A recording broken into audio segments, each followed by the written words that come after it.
Hello everyone and welcome to Robot Operating System 2 tutorials.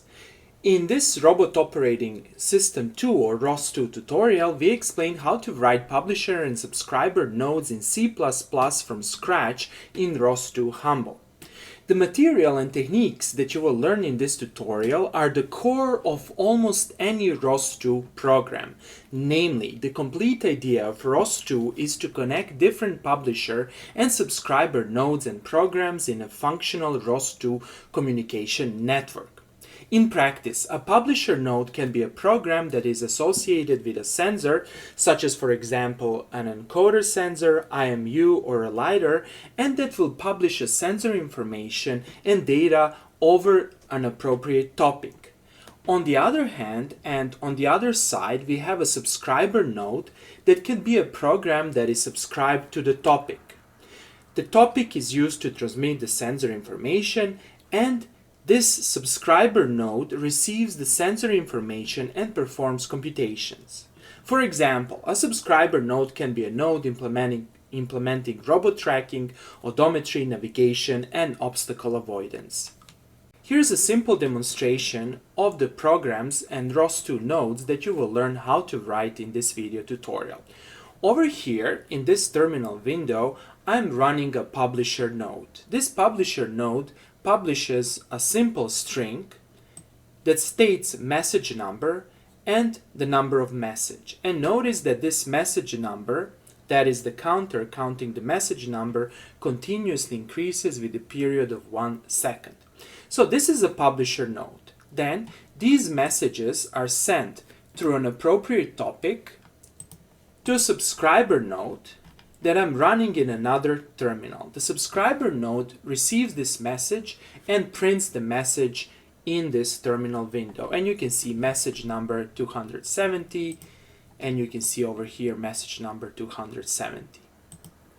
Okay, so this demonstration is a proof of principle for more complex type of system where, for example, this node, that is this publisher node, can be a sensor publishing sensor information, and on the other side, this subscriber node can be, for example, a program that receives that information, performs computation, obstacle avoidance, odometry, or something similar. Okay, but before I start with this tutorial, I need to mention a few important things. First of all, let's start with a copyright notice. This document, developed codes, and the lesson video should not be copied, redistributed, or publicly posted on public or private websites or social media platforms. The developed codes, this manual and video, are the property of the author, in this case Aleksandar Haber. Without author's permission, this video and written tutorial, as well as developed code, should not be used as an official or unofficial study or lecture material in university and non-university courses, as well as in online learning commercial platforms such as Udemy, Coursera, Udacity, and similar learning platforms. Without author's permission, the codes should not be included in academic works, student reports, and student papers or theses. Also, the developed codes should not be used in the commercial settings without paying an appropriate fee and without the permission of the author. Okay, let's start with explanations. The first step is to verify that you have the proper Linux and ROS2 distributions. Namely, this tutorial is developed under the assumption that you have Ubuntu 22.04 and ROS2 Humble. If you don't have Ubuntu 22.04 and ROS2 Humble, this tutorial will not work for you. That is, you have to have Ubuntu 22.04 and ROS2 Humble. So let's check that you have the proper Linux distributions. Let's open a terminal. Click on Start, search for Terminal, and over here I will resize this window. So let's start. To check your current Linux distribution, you need to execute this command. And if you see 22.04 in Ubuntu, that's good. Another approach for verifying the Linux distribution is to run this command. Let me just copy this. Oops, I made an error. And over here you should see Ubuntu 22.04. Okay, the next step is to verify that you have the proper ROS2 distribution. To make sure that you have Humble installed on your system, go to this folder by running cd opt ROS and over here type ls-la and you should see Humble. If you have Humble folder in this folder, this means the Humble is installed on your system. In my case, I have both Humble and Iron installed on my system, and you can do that. If you don't have Humble installed on your system, I created a separate video tutorial explaining how to install Humble on a Linux machine. However, let's just double check that we can actually source the main file of the Humble. So to do that, we need to execute this command.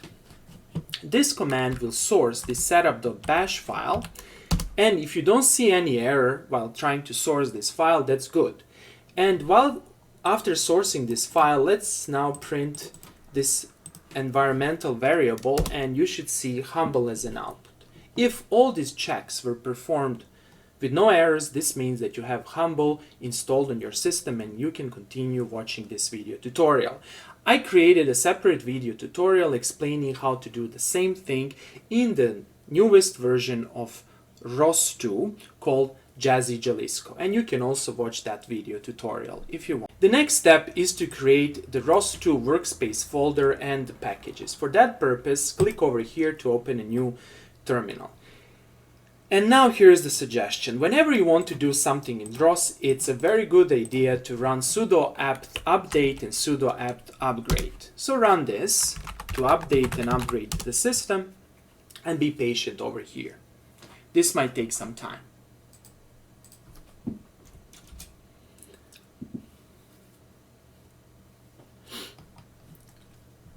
And click on yes.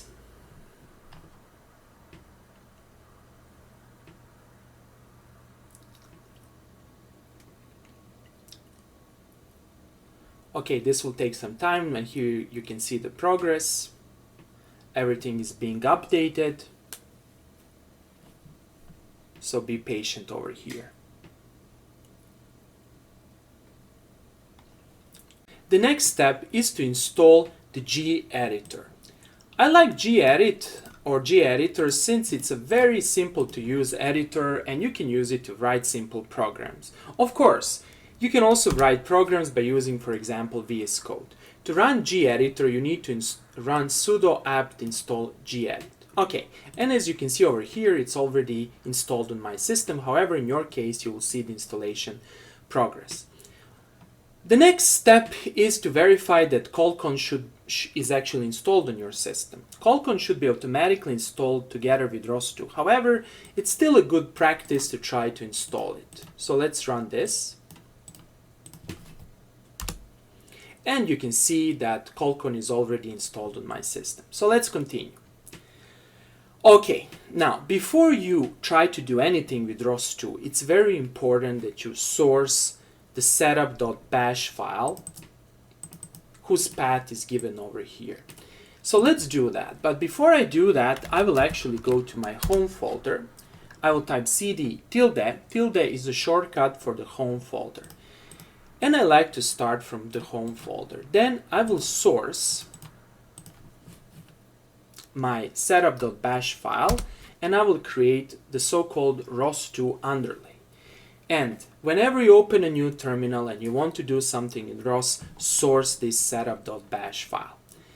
The next step is to create the workspace folder, and inside of that folder we will create another source folder. So again, let's make sure that we are in the home folder, and you can double check that by typing pwd, and you can see that I'm in my home folder. And inside of the home folder, let's create this folder. This will be our workspace folder. It will be called ws subpub, standing for subscriber and publisher, and inside of that folder we will create the source folder. Okay, so let's run this, and now we have two folders that are created. We have the root workspace folder, and inside of that folder we have the source folder. So let's go to our source folder by typing this.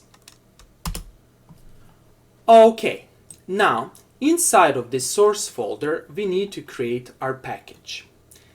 And again, when you want to create a package, the standard convention is to go to the source folder and to create the packages at the source folder. To create the package, we need to execute this command. ROS2 package create, then build type m and c make, and you need to specify the name of the package. Here the name of the package is sub_publisher, pub actually standing for subscriber publisher. Okay, of course you can change this name sub_pub, however I don't suggest you to do that if you're a complete beginner. Just follow my tutorial, and in the second iteration when you try to do things by yourself you can change this name. Okay, good. Now inside of the source folder we actually have our package folder, and we will modify this package folder later on. The next step is to create publisher and subscriber files. So let's learn how to do that. Let's first create the publisher C++ file. For that purpose, again, let's navigate to this folder. That is, let's go to subpub folder and let's go to the source folder inside of that folder. Okay, and over here I will use gedit to create my first file. So I will type gedit and the name of the file. The name of the file is publisher.cpp, where cpp is the extension for C++ file. Okay, over here in the interest of time, I will simply copy and paste the file that I previously wrote, and I will explain the publisher file line by line. So let's do that.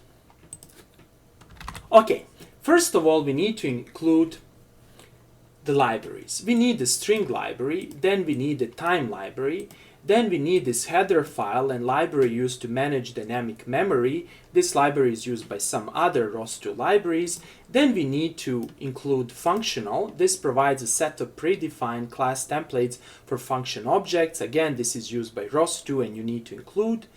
Then we need to include standard messages string.hpp, this header file. Namely, we will be sending string messages, and this is the ROS2 header file. So we will need to include it. Then we need to include the C++ ROS client library API. That is, we need to include this header file. Okay, we use this for namespaces, so you need to write this. So let's continue.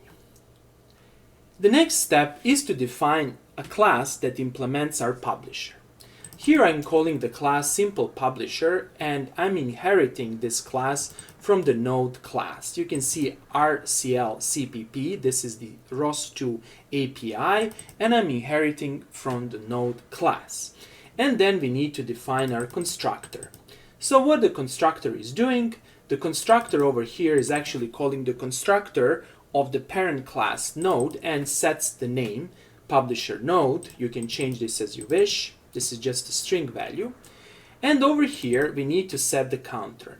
The counter will count messages, and I'm initializing the counter equal to 0. Notice that the counter itself, if you scroll down, is actually a private variable. You can see it over here. So this counter value is actually a private variable that you need to define later on.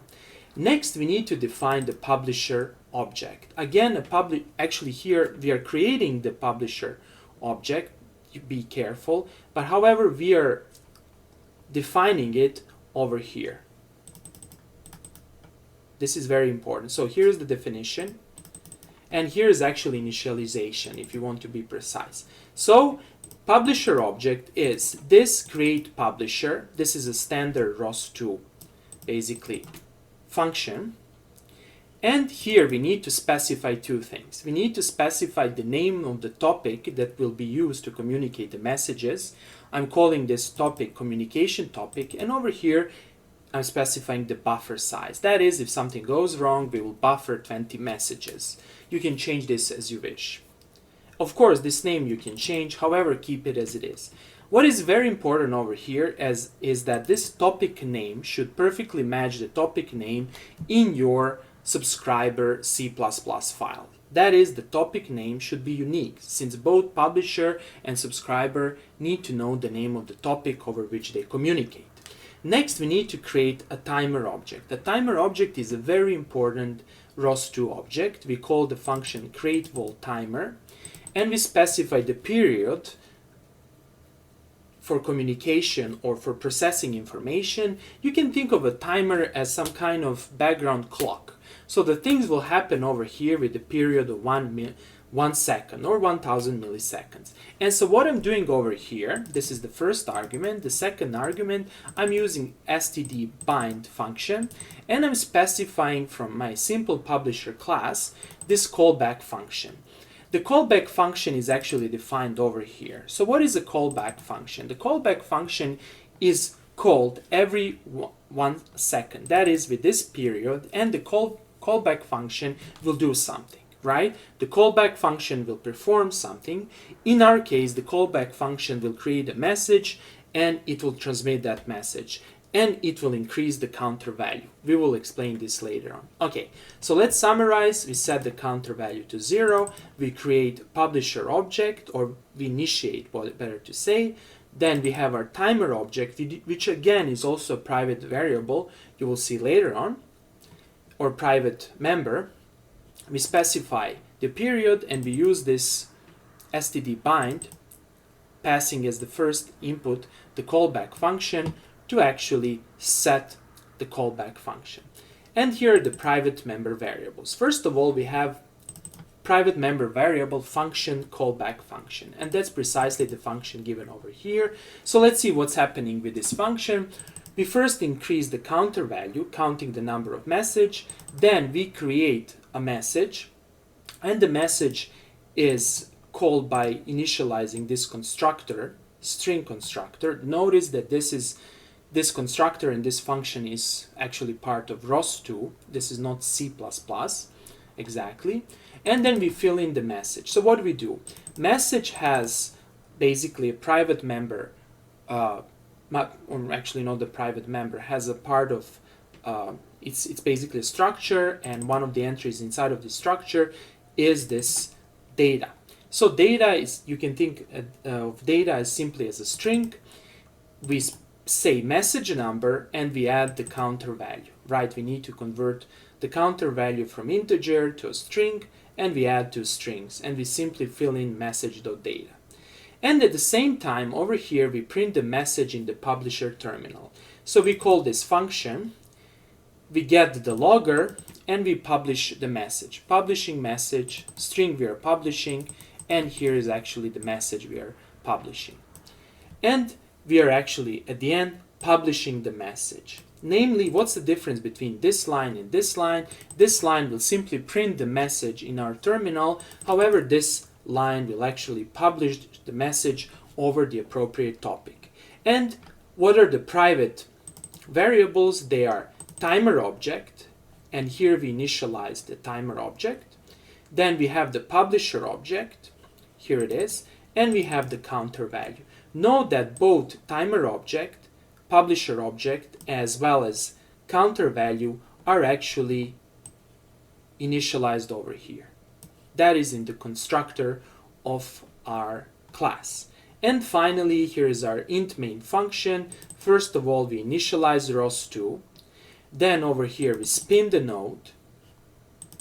Notice that this is the name of the class. And then we have the shutdown that will shut down ROS2 after the user presses Ctrl+C. And that's it. Simple as that. So that was our publisher implementation. So let's now create our subscriber implementation by typing gedit subscriber.cpp. And again, over here, I will simply copy and paste the content of the file to save the time. And you will see that the principle is the same.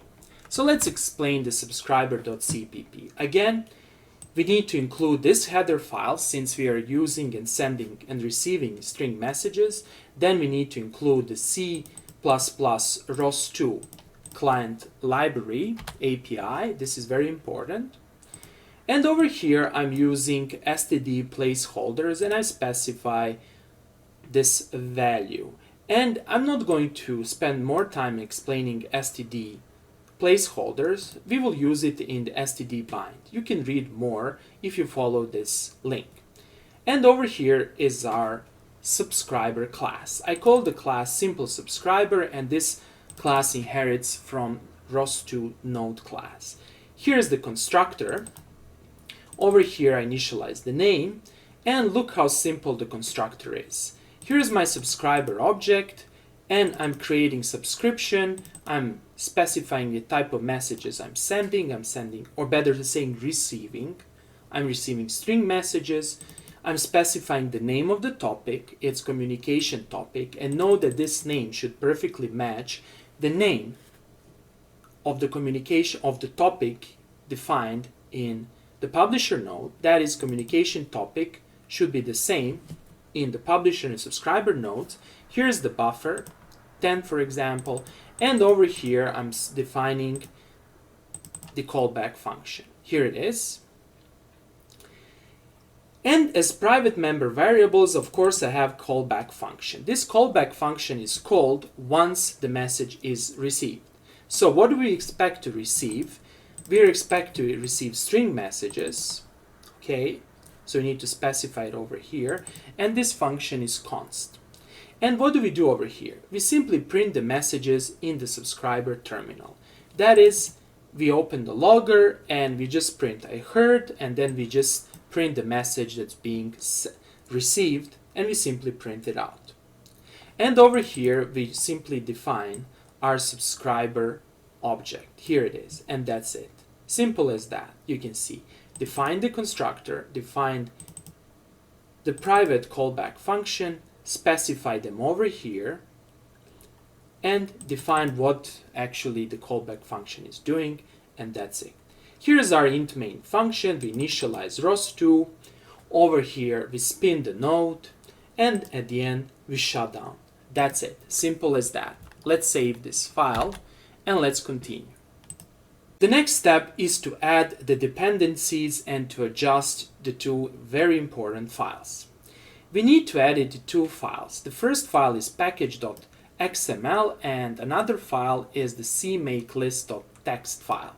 They are actually located in this folder. Consequently, let's navigate to that folder. This is the root folder of our package, and if you type ls-la, you will see cmakelists and you will see package.xml. So let's start editing these files. First of all, let's edit package.xml. So let's edit this file. So what are the edits and what should we actually write? Now, over here, we need to tell to ROS2 that our package, or better to say our source files, depend on two files. That is, they depend on two header files or on two ROS2 packages, to be more precise. So we need to add these two lines below test depend tag. So let's find it. Where it is, it's over here, and then over here you simply need to add these two lines. Again, these two lines will tell to our build system that our package actually depends on two ROS2 packages. This is the RCL CPP. This is basically a C++ API for ROS2, and we are also depending on standard messages. Good. So let's continue. The next step is actually to edit the CMake lists. So here I need to correct this. 1 second. Okay, I will save this file. I will close. So let's edit the CMake lists. In the same folder, we need to edit the CMake list. Okay, so let's do that. Now, over here we have to do several adjustments, and let's go step by step. So below find package m and cmake required, we need to add this. So let's add this part over here. So you can see find package, and over here I will enter find package RCL CPP and find package STD messages. That is, we need to tell to our CMake system to find the RCL CPP and standard messages. Good. That's the first modification. So what's the second modification? The second modification is equally important. we need to add these two lines. These two lines are, or better to say these 4 lines or pairs of 2 lines are very important. So over here we are adding the executables.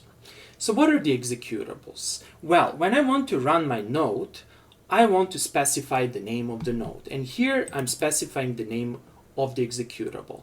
The name of the executable will be publisher node. And the source is actually our publisher C++ file. And then we add these target dependencies. The publisher node depends on RCL CPP and as standard messages ROS2 packages. The same thing we do for the subscriber.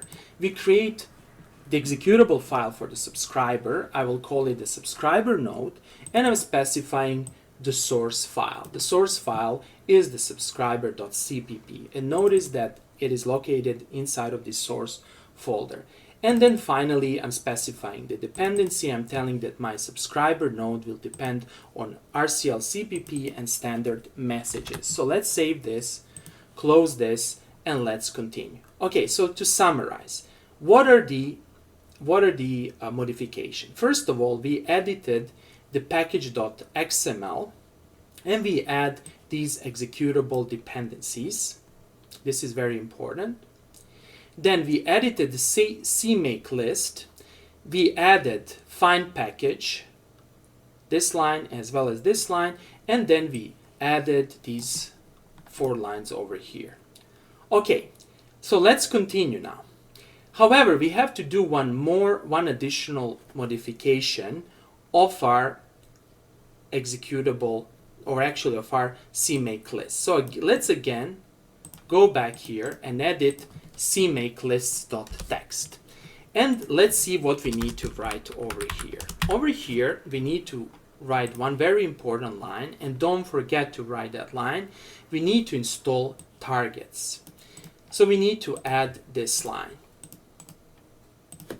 This line will actually install the targets. The targets will be publisher node and subscriber node, and this will be the destination. It will be in the lib folder and simply the project name. Okay, good. Let's continue.